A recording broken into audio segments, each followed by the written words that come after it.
I'm going to go quickly through how to do a starter. So this one doesn't need discarding because there's 50 grams of starter in there. And I know that because I only started it 2 days ago. So I've just been doubling it. So when you're doing starter and you're trying to make it active for a loaf, you need to feed it. And then you wait for it to rise, and then it's ready for you to make bread with. So at the moment there's 50 grams of starter in there, so we need to feed it equal parts flour and equal parts water up to 50 grams. So it's pretty simple.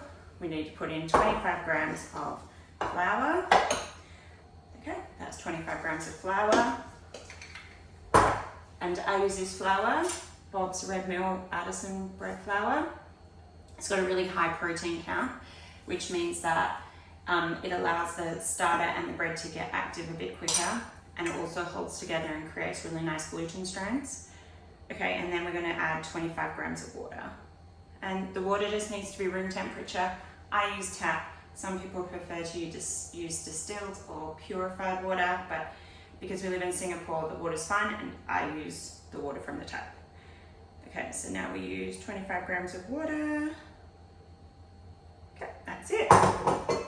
And then all we do is we just stir it. And so now that starter has 100 grams, which is nearly enough to make a bread loaf.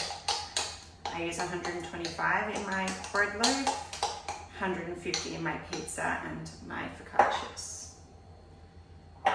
Okay, and that's it. It doesn't have to be fully stirred. It will soak up the flour, any bubbles of flour that might be there. Okay, and then we leave that to rise. Now, if you've got a bigger starter like this one, this is the one I use, my master starter. This one has 500 grams of starter in it at the moment because I have to do a big lot of baking in the next couple of days. So I'm actually going to discard some of this, because if I put 500 grams of 250 grams of flour and 250 grams of water, it's going to explode and end up with starter mess everywhere. So I'm just going to discard probably about 200 grams of that, so I'm left with 300 grams of starter, and then I'm going to feed it 150 grams of water and 150 grams of flour. Okay, so discarding, some people throw it away, wash it down the sink, whatever you want to do with it, compost it if you want, or you can create a new starter with it.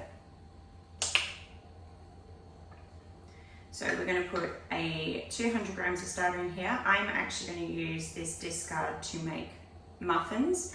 You can also use it to make pancakes. It will help make the batter really, really fluffy and bubbly. So I'm just going to measure that out in here so that I have it ready for when I make muffins later today. Okay, so now I have that ready for muffins. It's quite a lot. I always get sad throwing away starter because you spend so long trying to build it up. And it is not a clean process either. Well, I'm just a messy cook. Okay, so I'm going to put 150 grams of water and 150 grams of flour. And that's that fed. And so now I'll leave it.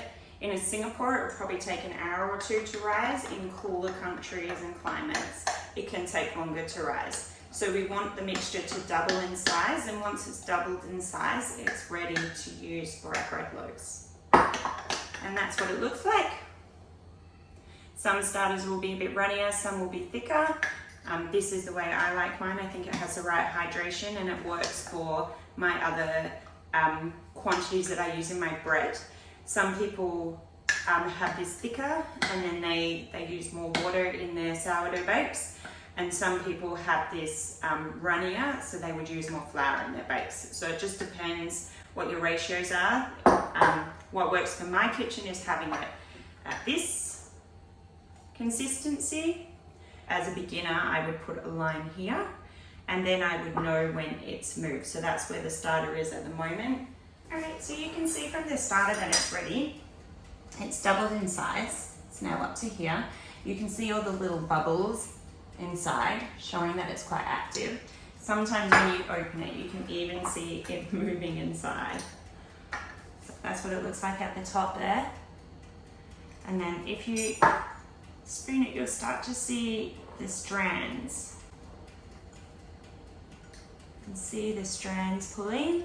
That means our starter is ready to use. Another way you can test that I've heard people do is put a tiny bit in water, and if it floats, it's ready. So I'll quickly show you that technique. Okay, so we're just going to put a tiny blob of starter in there. Not too much, because if we put too much, it will just sink to the bottom. Okay, and you can see that that starter there is floating nicely on the top, and we have a good rise. So we're ready to use that and bake our first loaf.